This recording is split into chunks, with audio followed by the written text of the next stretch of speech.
জীবন সংসারে আমরা প্রত্যেক দিন কিন্তু নিয়ম করে এক নিয়মে ঘুম থেকে উঠতে পারি না। তো কোনো একদিন হয়তোবা আমাদের একটু লেটও হয়ে যায় ঘুম থেকে উঠতে। কারণ রাত যদি একটু বেশি জাগা হয় তো সেক্ষেত্রে সকালবেলা উঠতে কিন্তু একটু দেরি হয়ে যায়। তারপরে নামাজ কালাম পড়ে সংসারের কাজে হাত দিতে হয় প্রত্যেকটা নারীর। তো সংগ্রামের জীবন হচ্ছে সংসার জীবন। প্রত্যেকটা মেয়ে বাবার বাড়িতে কিন্তু সংসার কী জিনিস এটা কিন্তু বোঝে না। তাদের জীবনযাপনই থাকে অন্যরকম, আর বিয়ের পরের জীবনটা অন্যরকম। তো আজকে রান্না করতে দেরি হয়ে গেছে। ছোট ছেলে স্কুলে চলে যাবে, অলরেডি 7:30 বেজে গেছে। 8টার থেকে ক্লাস। তো আমি কি করব, ঝটপট করে একটু পাস্তা এভাবে ভেজে দিচ্ছিলাম। যেহেতু আমাদের গ্রামের বাড়ি, সকালবেলা ঘুম থেকে উঠে রান্নাবান্না করতে অনেক সময় লেগে যায়। আর গ্রামের মানুষ কিন্তু সকালবেলা ভাত, গরম ভাত, তারপরে ভর্তা ভাজি, মাছের তরকারি, মাছ মাংস যেটাই হোক, তারা কিন্তু তরকারি রান্না করে যাতে দুপুরে ওইটা দিয়ে খাওয়া যায়।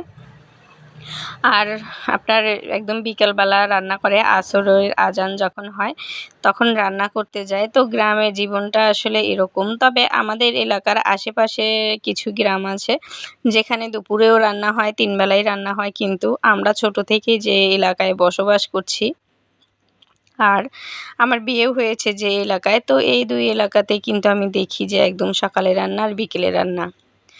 তো মাঝে, মাঝে খাবার শেষ হয়ে গেলে দুপুরে রান্না হয়, বা সকালবেলা যদি রান্না না করে তাহলে দুপুরে রান্না হয়। তো যাই হোক, আমরা ওই নিয়মটাই আসলে ফলো করি। আর করতে হয় কারণ যেহেতু আউট অফ সাইডের ছোট্ট একটা ব্যবসা করি। এতবার যদি রান্নাই করতে আসবো তাহলে আমি ওই কাজগুলো কখন করব?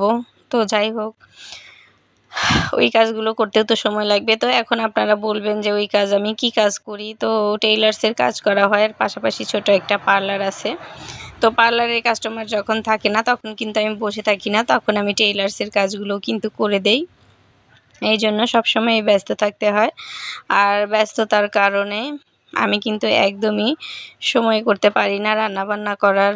দেখা যায় ব্যস্ততা শেষে শরীরটা এতটাই ক্লান্ত লাগে, কিছুই করতে ইচ্ছা করে না। এজন্য আমি অতবার রান্না করি না। তো একটু বেশি করেই রান্না করে রাখি আ ফ্রিজে। তো যাই হোক, ওইটা গরম করে দেই। আর বাচ্চারা যখন দেখি কিছু খেতে চায় না, তো এরকম ঝটপট করে একটু পাস্তা বা একটু নুডলস এগুলো করে দিলে কিন্তু ওরা সুন্দর মতো খেয়ে নেয়। আগে দেখতাম যে আপুরা বাইরে জব করে তাদের সংসার সামলানো অনেক কষ্ট হয়ে যায়।